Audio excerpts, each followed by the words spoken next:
Et donc je suis en train de faire une refonte du contenu du site. Hein, et j'en suis au tête-à-tête. Je vais vous proposer des tête-à-tête, des lives et des formations en ligne. Et du coup, j'ai eu à me demander quels sont les points les plus importants sur lesquels je pourrais vous aider. Et ce matin, je me suis levée avec une phrase dans ma tête qui disait « Ah, je sais plus quoi faire de lui, d'elle. »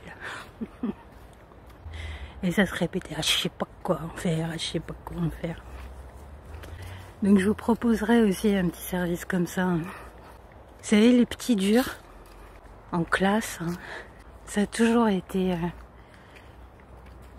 mes chouchous. Parce que vous savez, à un moment ou à un autre, c'est des personnes qui ont eu raison.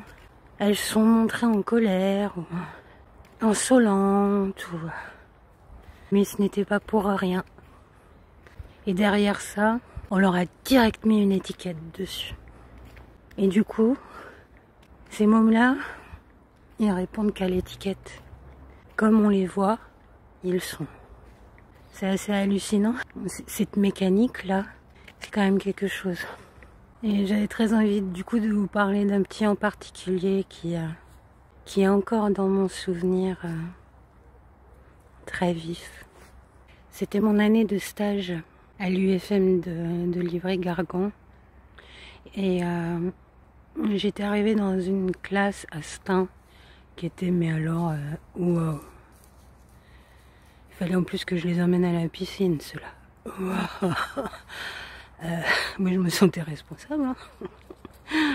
Du coup, j'ai été voir le dirlo. Je lui ai dit, parce qu'il devait pas savoir, en fait, où est-ce qu'il m'envoyait, quoi. La prof, elle faisait classe à 2 gamins. Tous les autres, ils faisaient n'importe quoi. Y compris se balancer des comptes à la gueule. Elle les emmener à la piscine, quand même. Du coup, j'ai été voir le directeur, il m'a dit, ah, c'est comme vous voulez, soit vous démissionnez, soit vous y allez. On apprend sur le tas ici. Bah oui, tu parles. Les profs ne m'ont rien mis strictement, rien appris dans cette UFM. Mais rien du tout, quoi. Et du coup, moi, j'avais 2 semaines de vacances, en fait, pour me préparer. Et je me suis dit, je vais chercher une solution. Si je la trouve pas, je démissionne. Je vais pas prendre cette responsabilité-là. Je me sens pas d'attaque, quoi. J'avais encore rien appris. C'était au mois de septembre.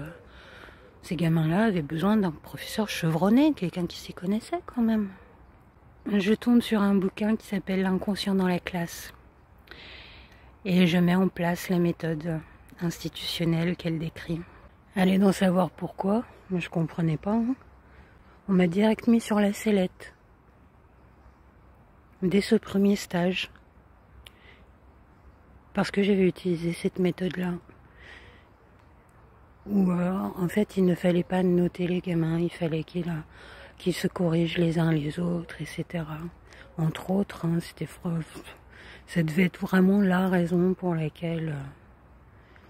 voilà. Il me disait, faut rentrer dans le moule. Bah oui, mais expliquez-moi c'est quoi le moule aussi. Hein. Bon, bref. Et il y en a des trucs à raconter sur ce sujet-là. Et puis bon, voilà, à l'issue de cette année-là, comme j'ai trop rien compris à ce qu'on voulait de moi, on m'a viré, quoi. Voilà. Et on m'a carrément dit que c'était pas ma vocation. Ça m'a fait beaucoup de mal. Mais en revanche, j'ai toujours cette image-là des gamins de cette classe où 3 semaines plus tôt, la prof faisait classe à 2 gamins et les autres, il y en avait 5 qui se baladaient partout, 5 qui faisaient dans l'école, partout dans l'école. 5 qui faisaient bar, tout habillés au fond de la classe. Là. 5 qui se balançaient des trucs à la gueule. Bon, bref. Et ils se sont tous mis ensemble. Tous ensemble. Devant la porte. Pour que je ne parte pas. Au moment où il fallait que je parte. En 3 semaines de temps. J'avais complètement changé la dynamique de la classe. Comme quoi les gamins, ils savent tellement de choses. Ils savent ce qui est juste et ce qui ne l'est pas. Ils n'ont juste pas les mots pour le dire. Et il y avait un petit dur en particulier. Ses mains. 9 ans le petit dur. Mais voilà la terreur. La première semaine où il me prenait pour un adulte normal, hein, il m'a tout fait. Il m'a tout fait. Il s'est carrément barré de l'école. Il a refusé de bosser. Il a été super insolent. Et je vais vous raconter juste une toute petite anecdote qui est trop marrante. Je leur apprenais la chanson « Je veux du soleil ». Et à l'époque, il y avait la pub d'Anao qui utilisait cette chanson.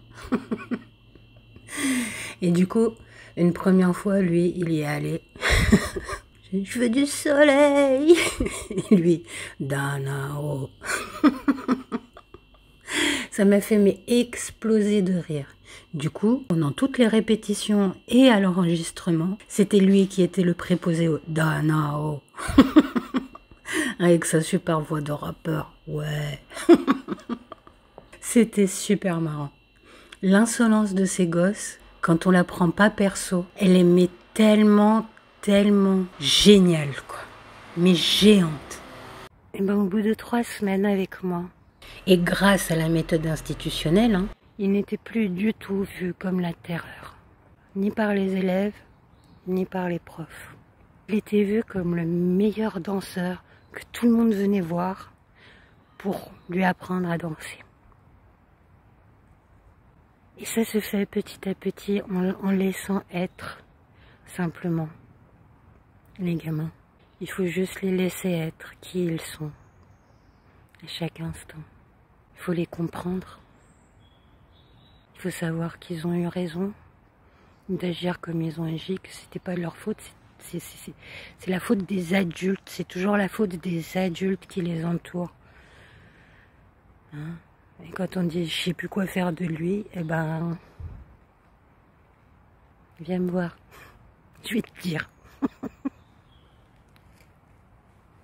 Parce que les adultes aussi, ils ont été maltraités dans leur enfance et du coup ça c'est devenu des adultes maltraités. Et qui ne savent que maltraiter. Quand je dis maltraiter, c'est pas... je me suis mal exprimée. C'était vraiment ne pas traiter comme il faut, quoi. C'était pas tabasser, voilà, quoi. Ne pas voir quel est le problème et ne pas avoir conscience des conséquences de ce qu'on dit aux gamins, quoi. Et il y a toujours un moment, le breaking point. Il y a toujours un moment où ça s'arrête. Où en fait ils arrêtent de répondre. Quand on est face à eux et qu'on veut juste les voir tels qu'ils sont, il y a un moment où ils arrêtent de faire le clown. De répondre à l'étiquette qu'on leur a mis dessus. Et le petit dur là, il a carrément été se cacher parmi les manteaux pour pleurer. C'était ça son breaking point. Dès cet instant-là, il a complètement changé de comportement avec moi. Et avec tous les autres. Et c'est devenu le meilleur danseur de tous.